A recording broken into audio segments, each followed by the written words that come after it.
விழுப்புரம் மாவட்டம் மயிலம் முருகன் கோவிலில் தைப்பூச திருவிழாவையொட்டி பக்தர்கள் அலகு குத்தியும் காவடி எடுத்தும் தீமிதித்தும் நேர்த்திக்கடன் செலுத்தி வருகின்றனர். இதுகுறித்தான கூடுதல் விவரங்களோடு இணைகிறார் நமது செய்தியாளர் கலிஃப் அப்துல்லா. வணக்கம் கலிஃப் அப்துல்லா, மேலும் விவரம். வணக்கம். உலகம் முழுவதிலும் உள்ள முருக பக்தர்கள் ஆண்டுதோறும் கொண்டாடப்பட்டு வரும் தைப்பூச திருவிழா இன்று உற்சாகத்துடன் கொண்டாடப்பட்டு வருகிறது. இந்த தைப்பூச திருவிழாவையொட்டி விழுப்புரம் மாவட்டம் திண்டிவனம் அருகே உள்ள மயிலம் மலை குன்றத்தின் மீது அமைந்துள்ள பிரசித்தி பெற்ற சுப்பிரமணிய சுவாமி திருக்கோவிலில் இன்று சிறப்பு வழிபாடு நடைபெற்று வருகிறது.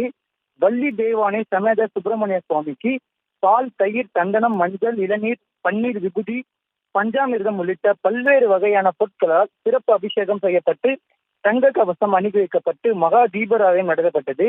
இதனைத் தொடர்ந்து தைப்பூச திருவிழாவை முன்னிட்டு தங்க கவசத்தில் இருந்தது காட்சியளித்து வரும் வள்ளி தெய்வானே சமேத சுப்பிரமணிய சுவாமி ஆயிரக்கணக்கான பக்தர்கள் நீண்ட வரிசையில் காத்திருந்து சாமி தரிசனம் செய்து வருகின்றனர்.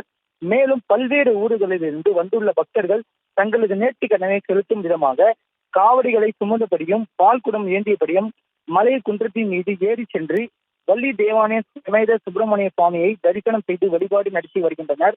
மேலும் பெண்கள் பால் குடங்களை சுமந்தபடி ஊர்வலமாக நடந்து சென்று கோவில் வளாகத்தில் தீ மிதித்து நேர்த்திக்கடன் செலுத்தி வருகின்றனர். இதனைத் தொடர்ந்து மயிலம் முருகர் கோவிலில் குவிந்து வரும் பக்தர்களால் நீண்ட வரிசையில் நின்று காத்திருந்து சாமி தரிசனம் செய்து வருகின்றனர். மேலும் இதில் விழுப்புரம், கடலூர், திருவண்ணாமலை உள்ளிட்ட பல்வேறு பகுதிகளைச் சேர்ந்த ஏராளமான பக்தர்கள் சாமி தரிசனம் செய்து வருகின்றனர். விவரங்களுக்கு நன்றி கலிஃப் அப்துல்லா.